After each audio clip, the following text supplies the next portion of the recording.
Posso? Pode sim. Vai saindo aqui esse negócio. Rapaz. Tecnologias.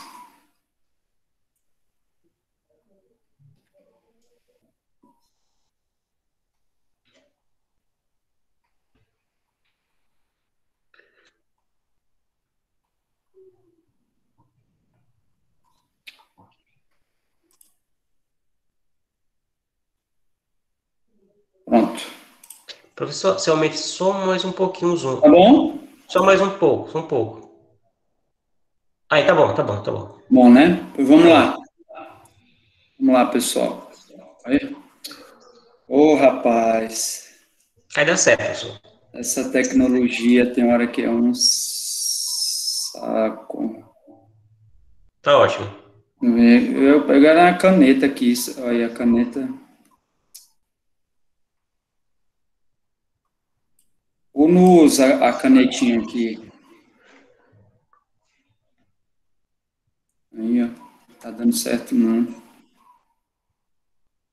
Se não puder usar caneta, professor, você usa mesmo as ferramentas do Word, né? Você pode realçar com um amarelo ou um verde.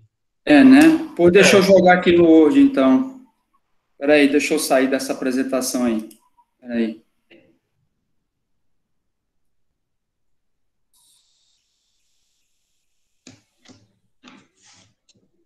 Peraí. Vai dar certo. Meu Deus.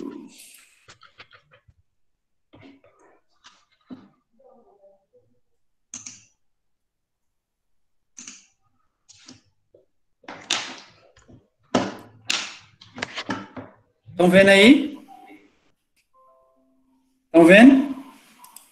Sim. Pronto. Aí se eu só dar só mais um pouquinho o zoom. Zoom. É, só mais um pouco. Peraí. E aí, gostaram? Só. Tá bom? Tá bom, professor. Tá bom? Tá bom. Pronto. Vamos ver se dá agora para eu escrever aqui nesse negócio. Aqui já não consigo escrever, mas deixa pra lá. Bem, vamos lá. Primeira questão aí. Sobre a rede hidrográfica brasileira, marque o item correto. Aqui ele quer que vocês marquem aqui o item correto. Vamos lá.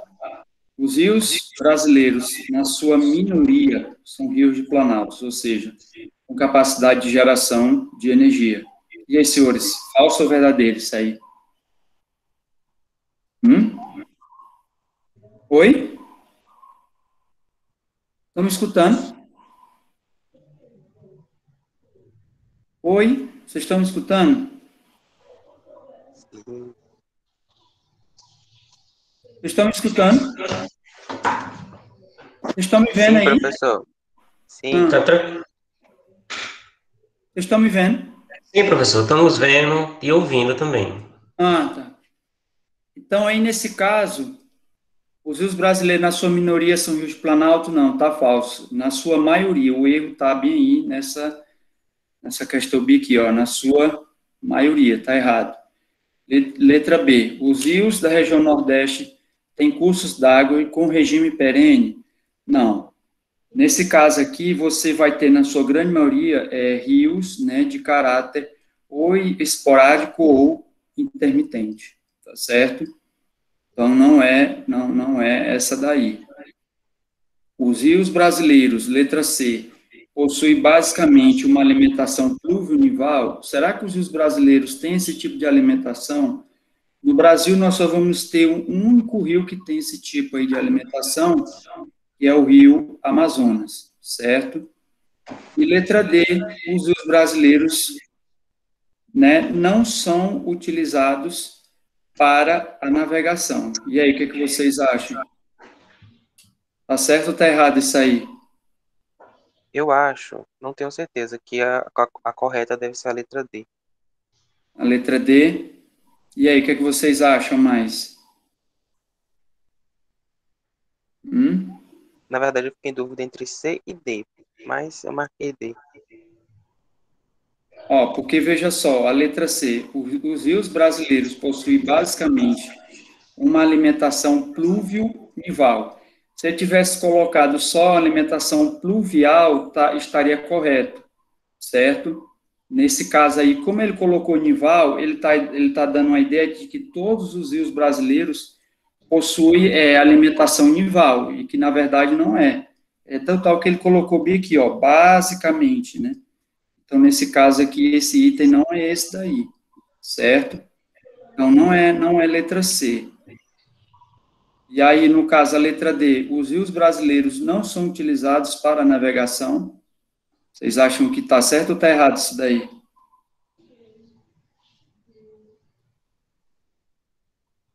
Eu acho, né, no caso assim, que os rios brasileiros eles são poucos utilizados na navegação, mas em algumas partes eles são utilizados sim na navegação, tá? Olhando a letra B, os rios da região Nordeste têm cursos d'água com regime perene. Alguns rios do Nordeste têm um curso perene, outros não. E aí? Qual é que vocês marcariam? A resposta correta aí, pessoal, é letra B. A resposta correta aí. Alguém discorda ou concorda?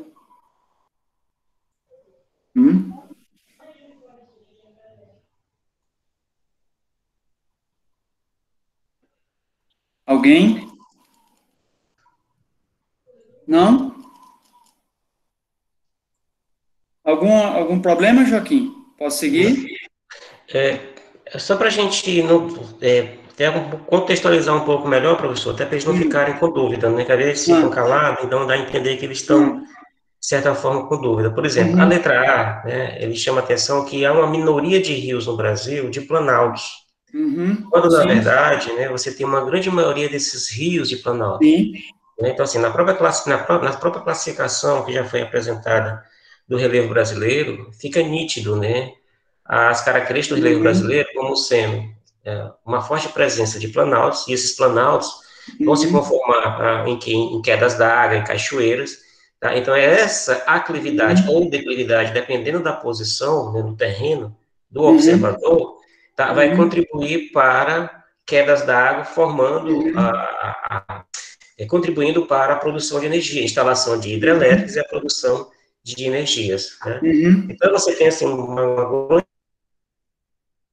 quantidade de rios, que inclusive são instaladas essas usinas hidrelétricas em áreas de planalto, para facilitar a produção de energia, né? Porque não tem como você produzir energia numa área de planície, né? Porque aí a velocidade, a vazão da água é muito reduzida, então não tem por exemplo, não contribui muito para movimentar as turbinas. A geração de força das turbinas. Tá? Isso. Essa letra B, por exemplo, diz assim, os rios da região Nordeste têm cursos d'água que têm. Então, não só com regime perene, né, como também regimes efêmeros, regimes intermitentes, aquilo que o senhor já havia comentado de manhã, né? Então, há a presença, sim, de rios perenes. Então, o Rio São Francisco, ele é um rio perene. O Rio Parnaíba, é um rio genuinamente nordestino, né? Então, é um rio que nós dizemos que é um rio da União, porque a gestão dessa bacia hidrográfica pertence à União, ao governo federal, né? Porque ele divide-se, né, divide entre o estado do Piauí e Maranhão, mas a sua bacia hidrográfica também insere o estado do Ceará. Tá? Então, a Elaine até coloca aqui, regime temporário, no caso do Rio Paraíba, em certa parte, Rio Parnaíba. O Rio Paraíba, agora eu não sei se é o Paraíba lá, o Paraíba do Sul, Parnaíba, tá. Então, assim, no caso específico do Rio Parnaíba, tá, Elaine, ele tem esse regime perene, tá? Então, assim, as águas dele permanecem o ano todo, né? Até porque ele é um rio principal, tá? Então, essa perenidade é típica do rio Parnaíba, assim como também do Rio São Francisco, tá? Ultimamente, o Rio São Francisco vem sofrendo, né, com uma ação antrópica muito intensa, que tem danificado, que tem impactado diretamente, né, na vazão do rio, ou seja, no próprio regime o fluvial do rio, tá? Os rios brasileiros possuem basicamente uma alimentação flúvio, né, rival, então essa expressão basicamente que põe em questão, né, a positividade dessa alternativa, né, porque aí você coloca como exclusividade, quando na verdade não é. Então você tem o quê? Um regime tipo da pluviosidade dos rios brasileiros. Tá? E alguns rios são navegáveis, tá? Olha só, o senhor citou de manhã na apresentação, de forma muito perfeita, que a bacia do Paraná é uma bacia que se destaca, né, pelas possibilidades de navegação, né, da atividade de navegação. Tá? Então, isso, né? Então, assim, é bem típico dos rios do sul do Brasil, tá? E uma porção da região sudeste, tá? Essa possibilidade aí de um aproveitamento comercial, de um aproveitamento econômico da navegação. Não é. Ó, por exemplo, no passado, o Rio Parnaíba, o nosso Rio Parnaíba, é perene. Era um rio navegável. Navegável, era. O Rio Parnaíba até por volta de 1950. Então, ele era navegável em todo o percurso, né? Então, o que contribuiu para uma redução da navegabilidade do Rio Parnaíba para o escoamento da produção, né? Que se escoava o quê? Se escoava os produtos da pecuária, os produtos da agricultura e os produtos do extrativismo. Isso já foi questão de Enem, questão de vestibular. Tá? Então, assim, quais foram os motivos para que o Rio Parnaíba deixasse de ser um rio navegável quando a gente considera a perspectiva econômica? A expansão das rodovias no Brasil, pós-1950. Então, a construção de Brasília, uma integração nacional das rodovias, tá, impactou diretamente na navegabilidade, na redução da navegabilidade do Rio Parnaíba. Tá? Então, a infraestrutura de transporte implantada impactou diretamente nos anos 1950, e isso, né, já fez parte dos planos do governo federal na época. Tá? O Rio Parnaíba também era um rio navegável. A construção da usina hidrelétrica de Guadalupe, Boa Esperança, né, que fica na cidade de Guadalupe, reduziu as possibilidades de uma navegação total desse rio. E as eclusas também nunca foram terminadas também, né? As eclusas nunca foram terminadas. Então, como é que um barco vai ultrapassar, né, esse acidente? Não tem como. Então, infelizmente, tem essa problemática B aí. A resposta é a letra B aí. A resposta é a letra B. Nordeste também tem cursos d'águas perenes, mas também tem recursos intermitentes. Tá? Ok? Alguma dúvida? Eu acho que a Elane tem até uma questão interessante, que diz o seguinte, a respeito do Rio Parnaíba, né? Na questão do regime do rio. Que, de acordo com o capítulo do livro que foi postado, em uma parte do curso, há um regime temporário. Rapaz, eu acho, Joaquim, que na minha concepção, o Rio Parnaíba, ele tem todo o seu curso perene, isso na minha concepção. Tá? Agora, se você me perguntar, existem alguns rios dentro do estado do Piauí que tem essa mudança de regime para perene, intermitente? Tem. O próprio Rio Longai, ele é seco em algumas partes deles. Em alguns municípios ele é seco. Aquela região ali de Barras, por exemplo, que eu conheço bem ali, e tem momentos do ano que ele seca por total, mas já lá na região de Esperantina, Batalha, que também eu conheço também muito bem ali, ele não seca, entendeu? Então, eu acho que o Rio Parnaíba, eu acho que ele não tem esse caráter de ser intermitente. Eu acho que ele é perene, até onde eu sei, ele é perene, né? O Rio Parnaíba. O Rio Parnaíba, ele chega a ser perene, na minha concepção.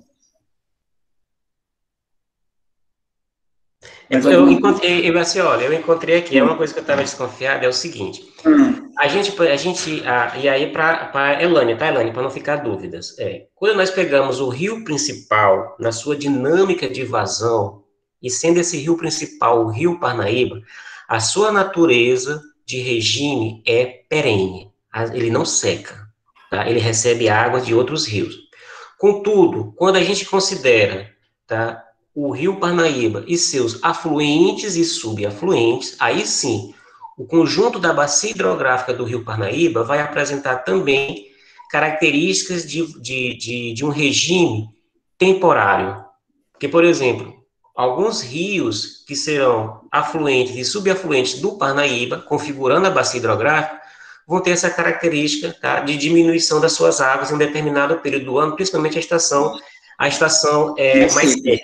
Eu até identifiquei aqui, professor, para não ficar dúvidas, exatamente no segundo parágrafo, no terceiro parágrafo do capítulo do livro, lá na página 60, que é onde a Elane achou. Diz assim, ó, em grande parte de seu curso, da nascente até Teresina, apresenta afluentes temporários. É exatamente isso que a gente estava comentando.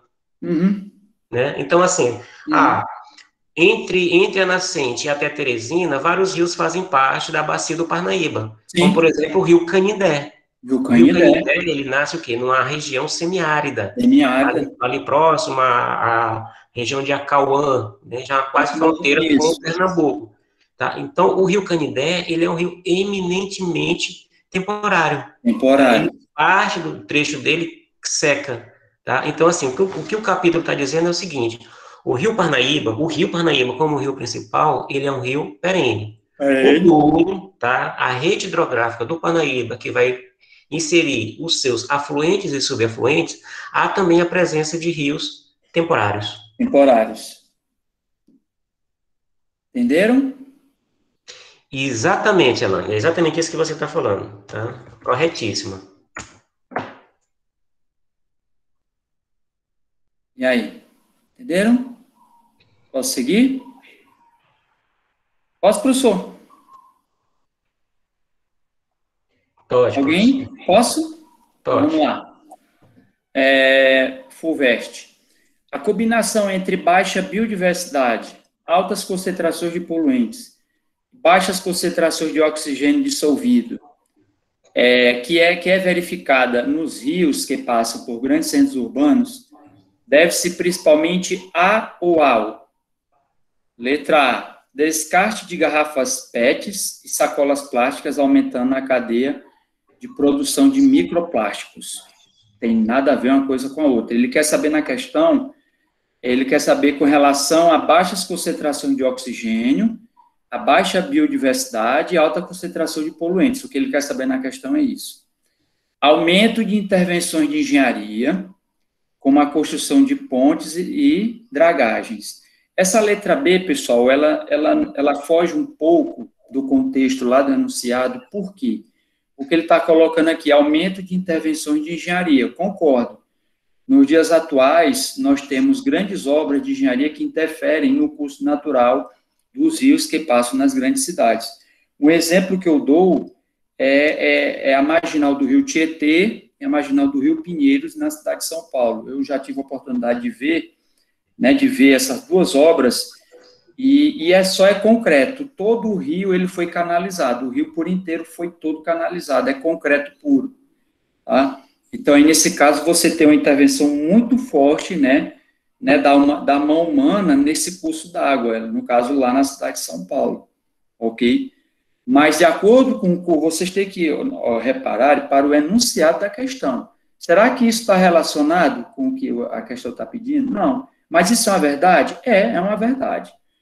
Os rios das grandes cidades, nos dias atuais, em razão do crescimento urbano desenfreado, que as grandes regiões metropolitanas, das grandes capitais estão passando por esse processo de uma maneira contínua, essas intervenções de engenharia, de algum modo até errônea, elas estão provocando mudanças nos cursos d'água dos grandes centros.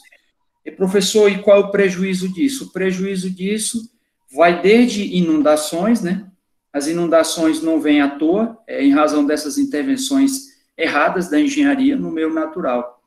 E uma outra consequência que eu também posso colocar aí também seria a questão dessa redução da biodiversidade, concordo plenamente. Um exemplo que eu dou, por exemplo, lá na marginal do Rio Tietê, você não tem mais margem, né? Ao longo da margem você não vê mais nenhuma árvore, né? Você só vê concreto puro. Ou seja, aquela biodiversidade ali do rio já não existe mais. Diferentemente aqui do Parnaíba e do Poti, que mesmo com as margens bem assoreadas, mas nós ainda temos uma mata-galeria, né? Como os estudiosos falam, né? Que nas margens é preciso que se tenha, né, essa vegetação como forma de preservação das margens, a evitar o assoreamento e coisas do tipo, que é chamado, numa linguagem mais técnica, de mata de galeria, certo? Alguma dúvida na letra B? Dúvidas? Letra C. O aquecimento da água do rio devido ao aumento da temperatura média nas metrópoles. Não, isso daí não chega a ser não está bem relacionado com o enunciado. Tá? Vocês têm que reparar o que o enunciado está querendo. Letra D. Descarte de esgoto doméstico e industrial sem tratamento. Corretíssimo, letra D. Descarte de esgoto doméstico e industrial sem tratamento, o que é que vai levar? Lançamento de dejetos in natura, né, no leito do rio, que, por sua vez, esses esgotos, na maioria das vezes, irão reduzir o oxigênio dissolvido na água, tá? Porque o oxigênio, né, na verdade, o que é que eu posso dizer? As bactérias, né, existentes nesses dejetos aqui vão consumir, né, o oxigênio da água do rio. Notadamente, você vai ter essa diminuição, né, a mortandade de peixes. Muita gente acha que isso é piada, mas não é, mas peixe morre afogado. Você sabia disso, professor Joaquim? Que peixe morre afogado? Sabia sim. Vocês sabiam disso, senhores? Eu não estou aqui tirando onda com a cara de vocês, não. Peixe morre afogado. Por que morre afogado? Em razão disso, bem aqui, ó. Baixas concentrações de oxigênio dissolvido. Quando você tem um curso d'água com muita poluição, né, automaticamente as bactérias vão consumir o oxigênio, que por sua vez vai reduzir o oxigênio dos peixes, eles morrem afogados, literalmente, não tem oxigênio. E professor, Oi? eu vou dar duas situações particulares. Uma é de muito conhecimento dos alunos, né? Sim. E é a respeito da proliferação de aguapés no Rio Poti, né? Então, nos últimos anos tem diminuído, assim, a diminuição desses aguapés na paisagem, tá? Muito em função mesmo da intensidade da vazão do Rio Poti, né? Quando chove bastante, então, há uma tendência que as águas, né, carreguem, né? Que o curso do rio intensifique essa vazão, então contribui também para a limpeza dos aguapés. Então, tem sido uma realidade, né, os aguapés em Teresina, exatamente no trecho mais urbanizado da cidade, que é esse trecho que vai aí entre a ponte da Frei Serafim, né, até a ponte da Primavera, tá? Então, assim, é um trecho muito urbanizado, com uma intensificação do lançamento de dejetos, ou seja, de contaminantes, né? Não há nenhum tratamento específico, então, assim, há uma necessidade de uma política e ações efetivas para tratamento. Tem um trabalho da Agência Nacional das Águas que se especifica regiões hidrográficas do Brasil. Depois, se quiserem pesquisar, pode até encontrar. Ela chama atenção para a situação de conservação dos rios brasileiros, em que o Rio Parnaíba, por exemplo, ele apresenta um elevado nível, um elevado índice de contaminantes, né, de poluição, devido à concentração de esgotos sem nenhum tratamento, né, no leito, não só do Rio Parnaíba, mas do seu como o Rio Poti. Tá? Então, isso chega a mais de 80%. Tá? Então, assim, é uma coisa muito grave. A gente pode considerar como uma grave crise ambiental em Teresina. Né? Uma outra situação já foi bem particular. Eu gosto muito de viajar, né? Eu gosto muito de viajar. E aí, quando é período de férias, com a família principalmente. Né? E quando foi um determinado período que eu estava visitando aquela lagoa central da cidade de João Pessoa, Sim. tem uma lagoa bem bonita no centro da cidade, e aí eu estava tirando fotos, né, era um feriado qualquer, e aí uma lagoa muito bonita, né, com flores, né, com palmeiras, e aí quando eu dei um zoom na câmera, né, eu percebi que tinha muitos peixes mortos e muita poluição, né, de matéria, principalmente resíduo, né, Lixo, né? lixo, muito demais. Então, aquilo dali já era um indício, né, de uma redução das concentrações de oxigênio dissolvido na água, né, essa mortandade de peixes. Justamente. Então, foram duas situações. O Gabriel pergunta aqui se tem alguma questão sobre o rio principal, afluente e subafluente. Eu creio que é aqui em relação ao exercício, né, professor? Eu não sei se vai ter com relação, né, mas a gente pode explicar caso ele não tenha entendido, entendeu? Não tem estresse com isso daí, não, eu posso explicar para ele, não tem problema nenhum, não. Se não tiver, ele diz qual é a dúvida dele que eu explico, sem problemas. Tá? Ok. Posso passar para a terceira? A letra... A resposta correta aqui é a letra D, tá? Descarte de esgoto doméstico e industrial sem tratamento. Tá? Vamos lá, terceira. Sobre a bacia do Rio São Francisco, né, importante bacia aqui na região Nordeste, né? Marque o item falso, né? Letra A. Ele quer o falso aqui, tá? Tem uma grande relevância no contexto ambiental, econômico e social na área ocupada pela bacia. Corretíssimo. Por onde, pessoal, o Rio São Francisco ele passa o seu curso, né? Desde lá o estado de Minas Gerais, né? De onde ele vem, né? Ele vem cortando ali a região do Cerrado, né? Até chegar no bioma Caatinga. Ele tem uma grande relevância, seja no aspecto de abastecimento d'água, também nas tradições, né, nas tradições das comunidades ribeirinhas e também econômico. Não tem nenhum erro aí nessa questão, não. Letra B.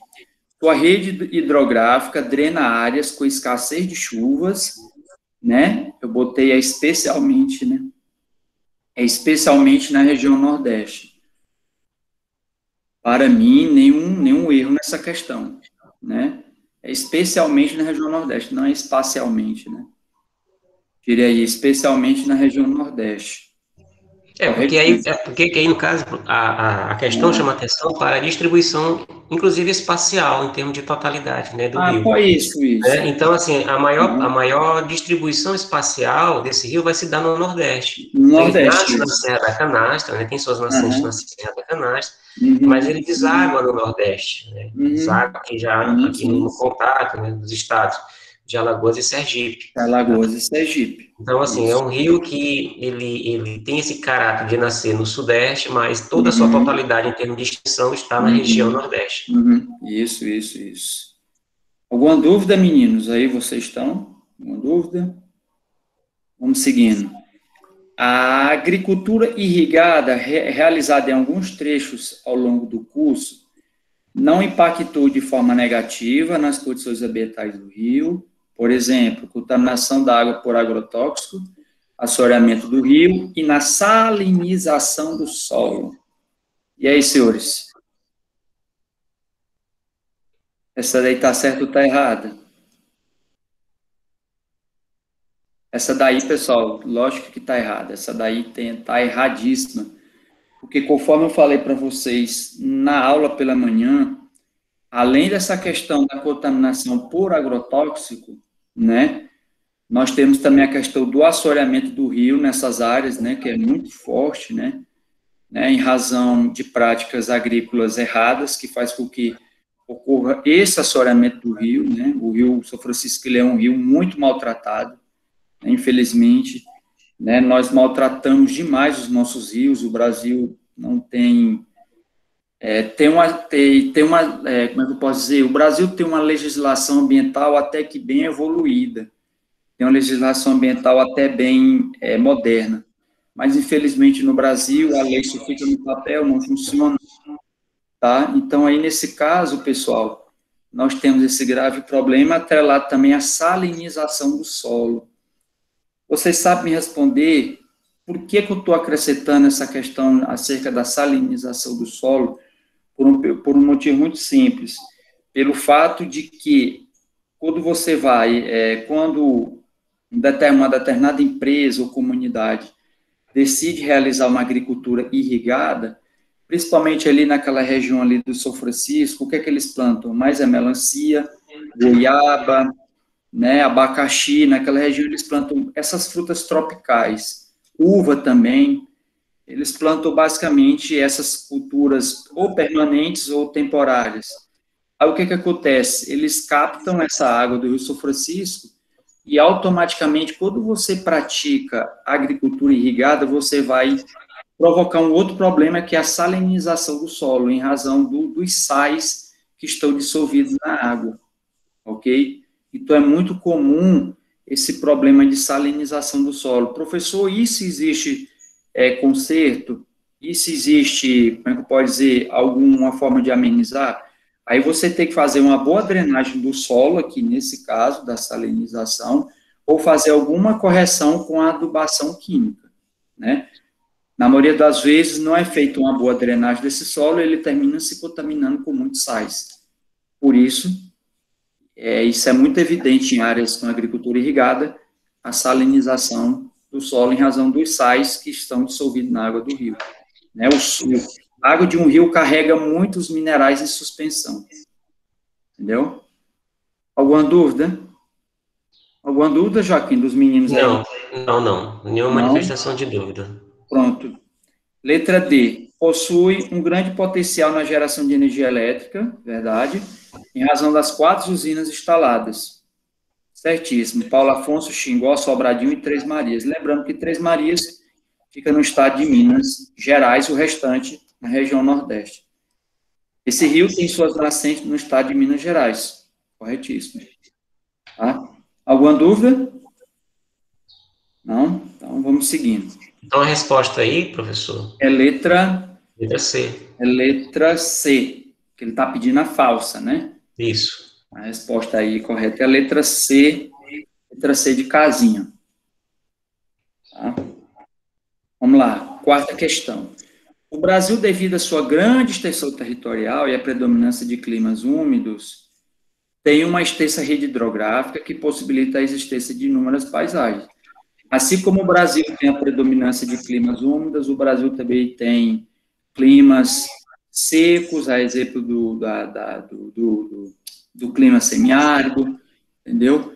Então, nós temos uma certa variedade de climas aqui no Brasil. Com base no texto e em seus conhecimentos, analisa as afirmações a seguir. A hidrografia brasileira não possui lagos tectônicos, pois as depressões tornaram-se bacias sedimentares. O certo é que existem lagos de várzeas e lagos costeiros. Tá certo ou tá errado isso aí? Isso aí tá certo, pessoal. O Brasil não possui lagos tectônicos. O Brasil não possui. Isso aí os estudiosos já estudaram isso, todas as características da geologia brasileira, ainda não foi detectado no Brasil esses lagos tectônicos. Ainda não foi detectado isso daí, não. Professor, era bom explicar para ele o que são lagos tectônicos, né? Esses lagos tectônicos aqui, pessoal, eles são formados, na verdade, eles são formados a partir, como é que eu posso dizer, de uma caracterização da estrutura geológica de um determinado local, né? Aí, nesse caso, você vai ter, como é que eu posso falar aqui, numa linguagem para eles entenderem, eles terão um certo rebaixamento, né, do solo, um rebaixamento da crosta terrestre, sendo que esse rebaixamento, né, não aconteceu aqui no Brasil. O que aconteceu aqui no Brasil, de fato, foi o surgimento dessas depressões, que essas depressões ocorreram, por quê? Em razão dos processos erosivos que ocorreram ao longo do tempo geológico. Essas depressões se deram que, basicamente, nas bordas dos escudos cristalinos. E, por sua vez, essas depressões foram preenchidas por sedimentos acumulados ao longo do tempo geológico. Sedimentos esses oriundos ou da regressão marinha ou da transgressão marinha. Transgressão quer dizer o quê? Avanço do mar sobre o continente e, em certos períodos, houve a regressão das águas oceânicas. Isso há milhões e milhões de anos. Então, se porventura existiu no passado algum lago tectônico, esse lago tectônico ele está o quê? Totalmente recoberto de sedimentos. Entendeu? A explicação bem didática acerca disso é essa. Então, se existiu no passado algum lago, pode ter existido, em razão de transformações ou de novas transfigurações da estrutura geológica do território brasileiro, pode ter ocorrido lagos tectônicos, sim, tranquilamente, em razão dessa instabilidade da nossa estrutura geológica, né?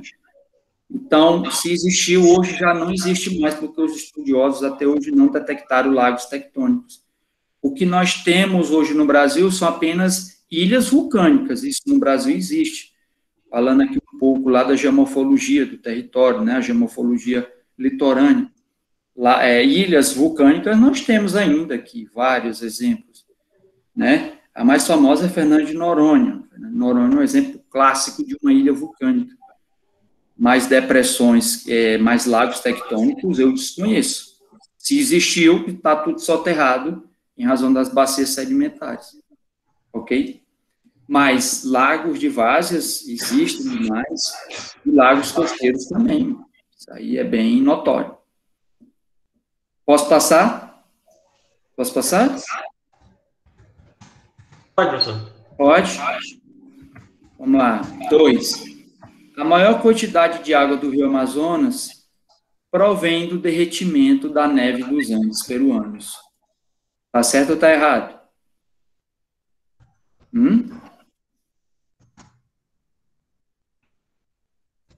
Acho que tá errado. Isso aí tá errado. Isso aí tá errado porque vocês têm que colocar na cabeça de vocês que o rio Amazonas ele tem um duplo regime. Principalmente o pluvial. O principal é o pluvial. O nival é só em determinados momentos, quando ocorre o degelo lá dos Andes peruanos, conforme bem salientou o professor Joaquim pela manhã. Então, não vão estar o rio Amazonas é sempre nival, não. Ele só acrescenta, ele só, como é que eu posso dizer, ele só influencia no volume em determinados períodos do ano, mas não é o principal. O principal é através do regime de chuvas convectivas. E tem 3. No Brasil, em áreas com índices de chuvas, predominam rios de planícies, com a existência de muitos desníveis do terreno. Você já acha que está certo, tá? Rios de planície com a existência de muitos desníveis do terreno e de grande volume de água que possibilita a instalação de hidrelétricas. Você acha que isso daí está certo?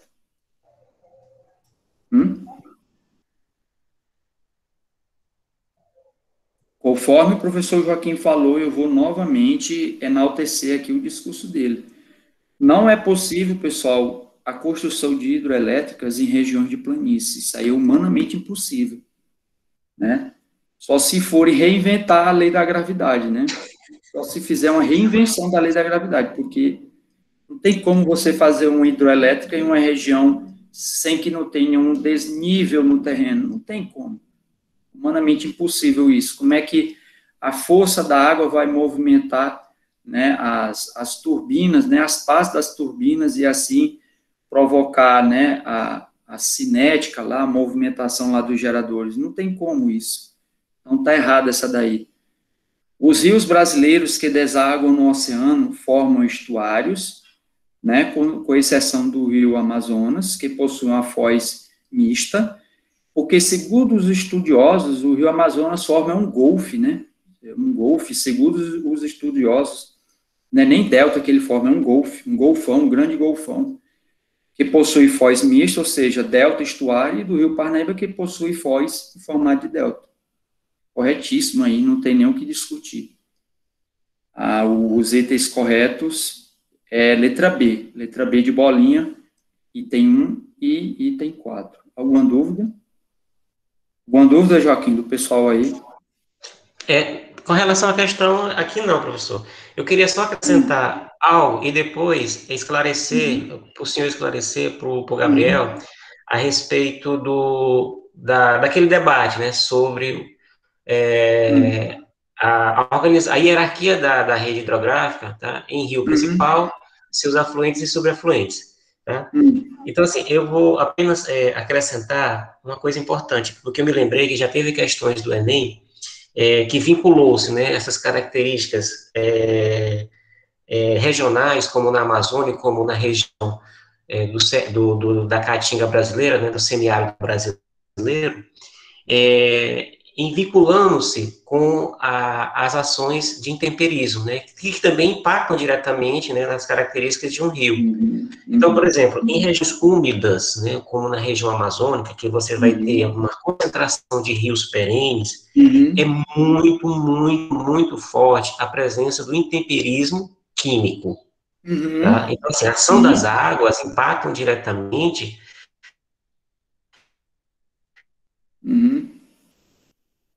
Certíssimo.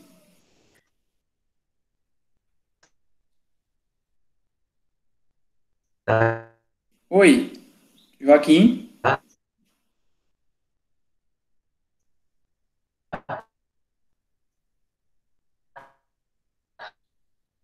A ação.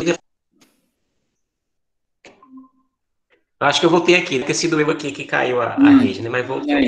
Então, assim, em regiões úmidas, como a região norte do Brasil, né, que sofre a influência das massas equatorial, continental e da massa equatorial atlântica, né, que intensifica as chuvas no período do verão no Brasil, que a gente já viu isso em clima.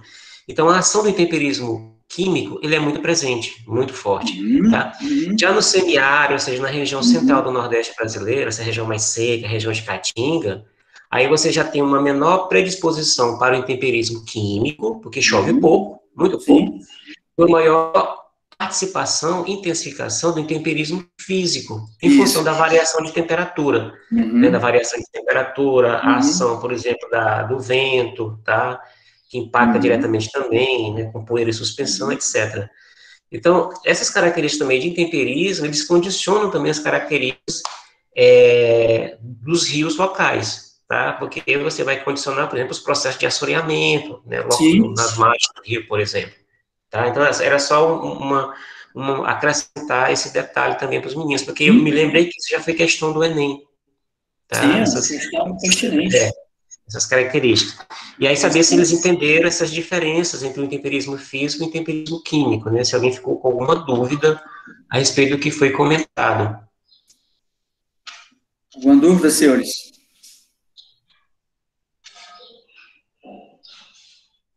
Não, né? Não. Então, aí, professor, agora o senhor pode esclarecer a respeito dessas diferenças do que é o rio principal, o afluente e o subafluente, para o Gabriel. Certo. Pois eu vou fazer o seguinte, eu vou fechar bem aqui, eu vou ver se eu puxo agora aqui a minha mesa digitalizadora. Eu vou fechar aqui, tá? Eu vou interromper esse compartilhamento aqui. Ok. Eu vou fechar aqui. Eu vou puxar agora aqui minha mesa, ver se agora vai dar certo. Vou explicar aí para o nosso colega aí essa questão. Eu vou botar aqui uma nova. Eu vou fechar isso aqui. Espera aí. Eu vou botar um novo quadro. Deixa eu ver se dá certo compartilhar aí com vocês aí. Aí. Vou abrir aqui uma janela. Uma janela. Pronto. Vocês estão vendo alguma coisa? Estão vendo? Estão vendo? Estão vendo? Estão vendo? Sim, sim, sim, sim. Estão vendo? Sim, estamos visualizando, Pronto. professor.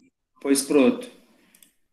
Vocês estão vendo aqui eu riscando. Deixa eu pegar aqui para explicar aí para o rapaz. Tá saindo aí o risco? Tá bem. Pronto. Pois é isso daí mesmo que eu queria ver com vocês. Então, vamos lá. Vou trocar aqui as cores dos pincéis para o rapaz entender aí. Pronto. Deixa eu apagar aí esse negócio. Bem, vamos lá. Deixa eu fazer aqui, hipoteticamente, aqui um curso d'água. Deixa eu ver aqui. Vou desenhar aqui, hipoteticamente, aqui um curso d'água. Vou desenhar aqui o rio Longá aqui. Suponha que isso daí seja o rio Longá, tá? Suponho, né? Não vão levar muito a sério, não. Pronto. Aí vamos supor que esse bem daqui, esse outro rio aqui, seja o rio Parnaíba. O rapaz entender aí. Pronto. Então, eu vou anotar aqui para ele, né? Esse rio aqui, né? É o rio Longá, só para ele entender a dinâmica. Deixa eu afinar mais aqui essa escrita. Esse outro rio aqui, eu vou colocar como o nosso Parnaíba. Joaquim, perguntei para ele se ele está entendendo bem que essa minha dinâmica. Perguntei para ele. Não, pode seguir, professor, tá tranquilo. Pode seguir? Pode. Então, vamos lá. Aí eu vou trocar aqui esse azul, vou trocar por esse outro azul, eu vou trocar por essa cor bem aqui, por esse roxo aqui. Né, por uma boa causa, para vocês entenderem aqui esse negócio. Então, veja só, estou colocando aqui a bacia do Longá, né? Então, aqui, basicamente, eu vou ter aqui o rio Surubim, mais ou menos por aqui assim, vou ter o rio Genipapo, aí mais por aqui assim, eu vou ter o rio Maratoã, bem mais por esse trecho bem aqui, antes do Maratoã, eu vou ter o rio Corrente. O rio Corrente, viu, professor Joaquim? Aí, os alunos, o rio Corrente, ele tem suas nascentes ali próximo à Serra dos Matões, ali em Pedro II, viu? Só salientando aí para os meninos, né? O rio Corrente também é um afluente do rio Longá. Aí aqui nós vamos ter o Rio dos Matos, outro afluente, e aqui também nós vamos ter o rio Piracuruca. Olha só um monte de afluente aqui que tem o rio Longá. Basicamente todos à margem, aqui eu estou na margem direita e aqui eu estou na margem esquerda. Por que, professor? Que aqui é margem direita e aqui é margem esquerda. Vou explicar novamente. O curso do rio Longá vai nesse sentido aqui, o fluxo das águas. Se o fluxo das águas é nesse sentido, eu tenho como saber o que é direita e o que é esquerda.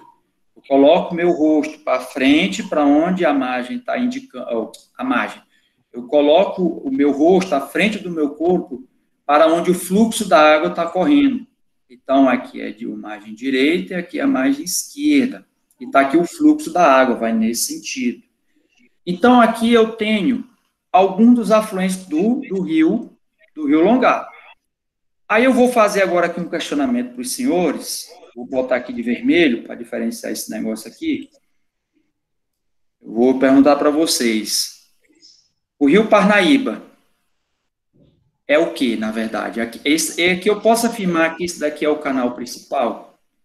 Só me respondam se isso aqui é o canal principal. É o canal principal, o rio Parnaíba? É ou não é?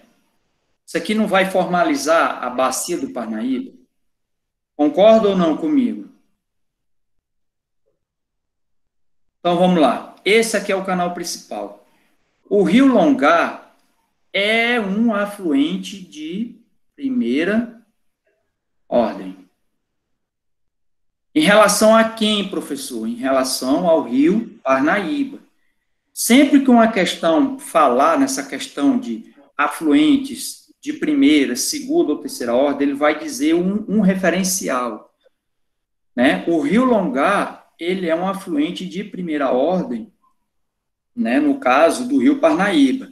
Se eu colocasse bem aqui, por exemplo, só a título de curiosidade, bem aqui embaixo, né? Aí, eu colocasse bem aqui assim, né? Colocasse aqui o Puti, vamos supor que isso aqui seja o Puti, né? O Puti aqui no caso, ó, seria, né, um afluente também de primeira ordem do rio Parnaíba. Esse Putizinho bem aqui, ali próximo, né, ali o pessoal ali do polo cerâmico. É um afluente de primeira ordem, tomando como referência o rio Parnaíba. Até aqui vocês entenderam? Deu para entender isso aqui? Perguntei, Joaquim, para eles se eles entenderam. Gabriel, só se manifesta, Gabriel. Isso, entendeu. Manifesta aí, por gentileza, Entendeu. que eu tenho que saber. Entendeu? Pode continuar, professor. Pode continuar? Pois vamos lá. Aí agora, tomando como referência esse rio bem aqui, deixa eu ver. Eu vou botar bem aqui o Rio dos Matos. Eu já conheço ele, lá pelo município de Batalha. Ele deságua lá no Longazão. Esse Rio dos Matos, pessoal, ele nasce ali na região ali o municípios em Lagoa de São Francisco, no município de Piripiri. Ele nasce ali naquela região ali. Aí ele percorre um trechozinho até importante, ele vai ali por aquelas regiões ali dos municípios de Piripiri, Batalha, até desaguar mais ou menos aqui no município aqui no caso, bem aqui é Esperantina e aqui é Batalha. Aí eu faço um questionamento para vocês. Esse Rio dos Matos, ele é um afluente de primeira ou de segunda ordem em relação ao Rio Parnaíba? Ele é afluente de qual categoria? Em relação ao Rio Parnaíba, tá? Em relação ao Rio Parnaíba, tá? Em relação ao Parnaíba, ele é um afluente de segunda ordem. Ele é de segunda ordem. Mas em relação ao Rio Longar, ele é um afluente, eu vou botar de outra cor aqui para vocês entenderem. Vou botar dessa cor aqui, dessa cor verde. Né? Mas em relação ao Rio Longar, o Rio dos Matos opa, tá muito grosso. Em relação aí, nesse caso, ele é um afluente de primeira ordem. Professor, os meninos aqui estão craques. Os meninos e as meninas estão craques, viu? Elaine está dando show, Alicia, Gabriel, tá? Estão entendendo. Certo. Deu para vocês entenderem isso daqui? Deu para entender? Aí, assim como também, ó, o Rio Corrente, tá bem que o Rio Corrente aqui é esse daqui. Outro afluente do Rio Longar. Nasce ali naquela região da Serra dos Matões, ali em Pedro II. Aí aqui eu tenho o Rio Maratoan. Quem quiser copiar isso aí no caderno, pode copiar, pessoal. Não tem problema nenhum, não. Pode copiar. Aqui eu tenho o Rio Genipapo. Aqui eu tenho o Rio Genipapo. E aqui o Rio Surubim, ali na região Surubim, região ali de Campo Maior. É basicamente isso. Rio Surubim, Rio Genipapo são afluentes de primeira ordem. Esse aqui é um afluente de primeira ordem em relação ao Longar. Esse aqui é de primeira. Esse aqui também é de primeira. O Rio Piracuruca, que é esse daqui, também é de primeira. Professor, mas em relação ao Rio Parnaíba, eu vou mudar até a cor aqui, vou botar na cor vermelha para vocês entenderem isso, não ficar mais com dúvida. Então, ó, nesse caso aqui, em relação ao Parnaíba, esse aqui é de segunda ordem, esse aqui é de segunda ordem, esse é de segunda ordem, esse é de segunda ordem, esse aqui também é de segunda, e o rio Piracuruca também é de segunda ordem. Professor, para dizer que o único afluente de primeira ordem aí, o Rio Longar, em relação ao Parnaíba, é o único. Professor, e o Puti? Também é um afluente também de primeira ordem. O rio Sambito, que vem mais ou menos aqui, nessa região aqui, parece, é um afluente de primeira ordem do Puti, e do rio Parnaíba, um afluente de segunda ordem. É basicamente isso. Aí, aqui no caso, ó, o que é que você vai ter? Você vai ter essa bacia hidrográfica aí, só falando aí para os nossos colegas, para vocês entenderem isso, ó. Aí, o que é que vai acontecer, ó? Bem aqui você vai ter, ó, uma bacia hidrográfica bem aqui. Não tenho nem medo disso aqui. Só aqui, hipoteticamente, para vocês entenderem isso daqui, ó. Aqui vocês vão ter uma bacia que vai pegar todas essas águas aqui, ó. Tá? Aí aqui eu tenho a bacia do Longar, que é a bacia do Puti, né? Aqui eu tenho um conjunto de serras que vão diferenciar essas águas, e aqui eu já tenho uma outra bacia, que é a bacia do rio Puti. Então é basicamente isso, ó.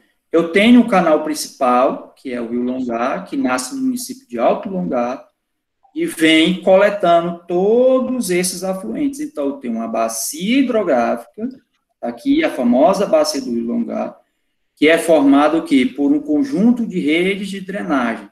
Sendo que numa bacia você tem um conjunto de redes de drenagens com o canal principal. Esse aqui é o canal principal. Esse aqui é o canal principal, formado pelos seus afluentes e subafluentes. É basicamente isso. Alguma dúvida, senhores? Joaquim, alguma dúvida aí? Creio que não, professor. Elaine está ok. Gabriel, ok, Gabriel? Pergunta aí a moçada se está ok. Tudo certo? Posso seguir? Pode seguir. Então, deixa eu sair aqui dessa apresentação. Espera aí, deixa eu encerrar aqui. Deixa eu interromper aqui o compartilhamento. Agora deixa eu voltar lá de novo no exercício. Peraí. Pronto? Estão vendo? Tá vendo? Estão vendo? Ainda não. Ainda não, professor.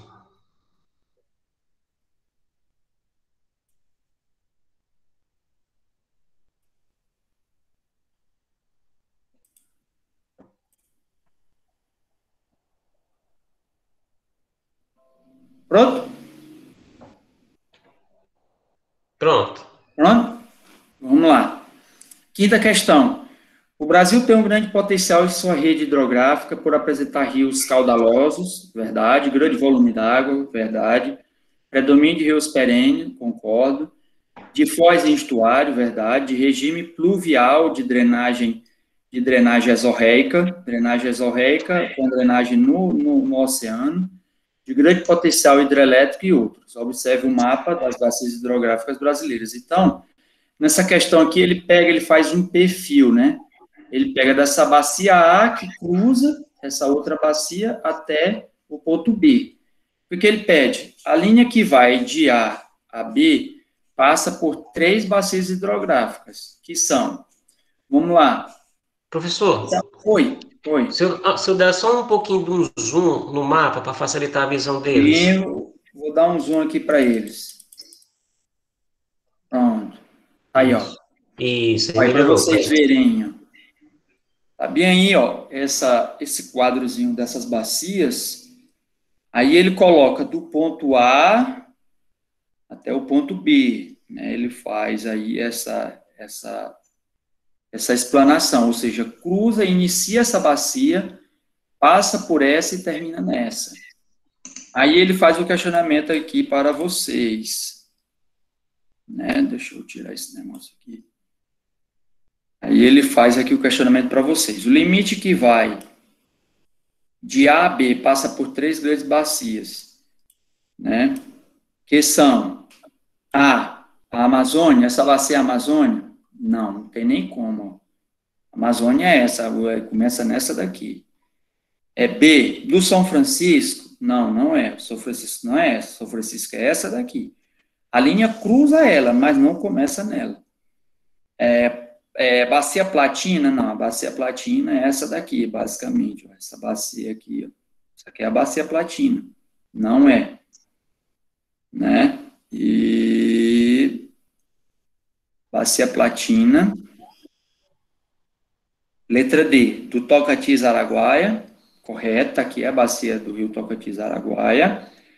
Do São Francisco, ó, tá correto. Olha aqui a bacia do rio São Francisco aqui, ó. Bacia do Tocantins-Araguaia, do São Francisco e a bacias de leste. Corretíssimo. Professor, me dá um exemplo de um rio que fica aí nessa região da bacia do leste. O rio Paraíba do Sul é um exemplo disso, né? O rio Paraíba do Sul, ali na região do Rio de Janeiro, tá? É um exemplo bem clássico desse rio aí. Entenderam aí? Entenderam? Alguma dúvida, Joaquim, dos meninos aí? Não. Inclusive a line aqui está marcando tudo certo. Elaine. Tudo ok? Tudo ok? Pode prosseguir, professor. Pode? Pois vamos lá. Qualquer dúvida é só chamar. Cefete, lá de Minas Gerais. Sobre as bacias hidrográficas brasileiras, afirma-se que a bacia amazônica, de regime pluvial e nival, é a maior do Brasil. E aí, correto ou errado? E aí?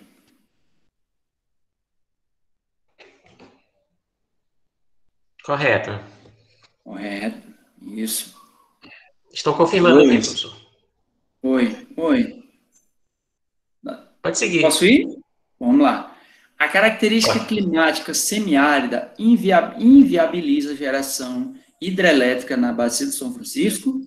Está falso, porque nós já vimos que na bacia ou ao longo do curso da bacia do São Francisco existem 3 grandes usinas hidrelétricas. Bacia de Sobradinho, Xingó, esqueci agora o nome da terceira, Paulo Afonso. Três Marias, professor. Três Marias é Minas Gerais. E também isso. Isso, correto. Três Marias é em Minas. Quatro grandes bacias. Essa daqui está falsa. 3. A maior produção hidrelétrica brasileira é verificada na bacia do Paraná? Falso ou verdadeiro, senhores? A maior produção hidrelétrica brasileira é verificada na bacia do Paraná. Corretíssimo. Aí não tem nem o que discutir. A maior ilha E aí, professor, só lembrando para eles que a bacia do Paraná é onde vai estar instalada a hidrelétrica de Itaipu, né, que é a maior hidrelétrica brasileira, né, em termos de geração. Isso. E aí, inclusive, que você tinha colocado aqui, genuinamente brasileira, tá, a bacia do Tocantins-Araguaia vai se destacar, né, como bacia em termos de produção nacional, mas considerando uma produção genuinamente nacional, né? Isso, concordo plenamente, porque a bacia do Paraná, ela é uma usina binacional, né? Pega Isso. tanto águas do Paraguai como águas do Brasil. Então, não é uma usina totalmente brasileira, né? A usina de Itaipu. No caso, a que é verdadeiramente brasileira é a bacia do Tocantins-Araguaia. Corretíssimo. E aí, só acrescentando mais ainda, que especificamente para essa bacia, para a hidrelétrica de Itaipu, que é binacional, uma parceria com o Brasil com o Paraguai, a construção dessa hidrelétrica, ela absorveu recursos, né, não só do Brasil, dos dois mas países. do Paraguai também, então a gestão é compartilhada. Né? O que acontece? O Brasil ele consome um quantitativo de energia bem maior do que o Paraguai, em função de toda a estrutura produtiva que o Brasil apresenta. Então, o excesso de produção que o Paraguai adquire, né, que ele produz, ele negocia com o Brasil. Então, é como esse excesso de produção de energia funciona como uma espécie de um royalty. É um royalty, justamente. Então, o Brasil paga esse royalty, né, como se fosse uma commodity para o Paraguai. É verdade. O Brasil e aí, tem um dos maiores consumidores dessa rede aí está na região sudeste do país. Sudeste. O Sudeste consome praticamente toda essa energia que veio de Itaipu. E nós aqui da região Nordeste, nós estamos integrados ali com o pessoal da Chesf, puxa aí dessas usinas aí, né? Sobradinho, Xingó e Paulo Afonso. O Nordeste quase praticamente todo é abastecido por essas 3 bacias, que estão localizadas aonde? Na bacia do Rio São Francisco. Tudo bem, senhores? Tudo bem? Então, vamos lá. A exposição da soja tem impactado os rios da bacia do Paraguai. Isso aí para mim tá corretíssimo. Você sabe por quê? Porque nos dias atuais, eu não sei se esse processo ele continua aumentando, mas a expansão do agronegócio na região ali do Pantanal está crescendo, a questão do agronegócio. Aí você coloca plantio de soja, milho, algodão, arroz, e também a criação da pecuária bovina. Tá? Então, essa questão aqui da expansão da soja tem impactado muito nos rios do Pantanal. O assoreamento está aumentando consideravelmente. Correto também. Correto. Inclusive, por exemplo, se você tem uma expansão da fronteira agrícola, né, comandada pela soja, então a soja hoje a soja se transformou no principal produto, a principal commodity, tá, da agricultura convencional ou empresarial no Brasil. Isso. Então, o principal mercado consumidor da soja brasileira hoje são os chineses, o principal mercado consumidor. Tá? Então, assim, essa expansão da fronteira agrícola, principalmente nos cerrados do Centro-Oeste, tá, ele vai impactar diretamente, por exemplo, na conservação das nascentes, né, que surge nessa região aí banhada pela bacia do Paraguai. Então, a expansão da soja está vinculada ao quê? A expansão da fronteira agrícola. Tá? Então, isso impacta diretamente a manutenção dessas nascentes e desses rios, né, que passam a ser contaminados, né, passam a ser assoreados, inclusive com perspectiva de salinização também. Salinização também. Em razão da grande quantidade de sedimentos, né, a água fica muito turva. Então, esses sais dissolvidos, eles terminam por aumentar o teor de sal no solo, né, a salinização do solo. E, por fim, a maior ilha fluvial do mundo, a do Bananal, né, encontra-se no interior da bacia do rio Parnaíba, não, é a bacia do rio Tocantins, Araguaia. Tá errado, tá? A quinta.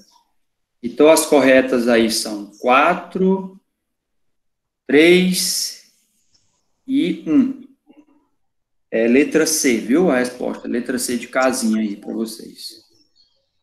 E acabou. Tá? 3 questões aí para vocês. Rapaz, a Alice acertou 5. Parabéns, Alice. Posso fechar aqui? Posso fechar? Tranquilo, professor. Vou fechar aqui. Pronto. E aí, senhores? Alguma dúvida? Ninguém quer falar nada? A colega aí, o rapaz aí da rede de drenagem, entendeu aí? O colega aí Gabriel. da bacia. Entendeu aí, Gabriel? Entendeu? Tudo bem em relação à resolução da questão sobre a hierarquia, né, fluvial? Entendeu, professor? Então, ele entendeu, então, tá beleza. Então inclusive, eu vou encerrar aqui a gravação, tá? Sim, pode encerrar. Encerrar.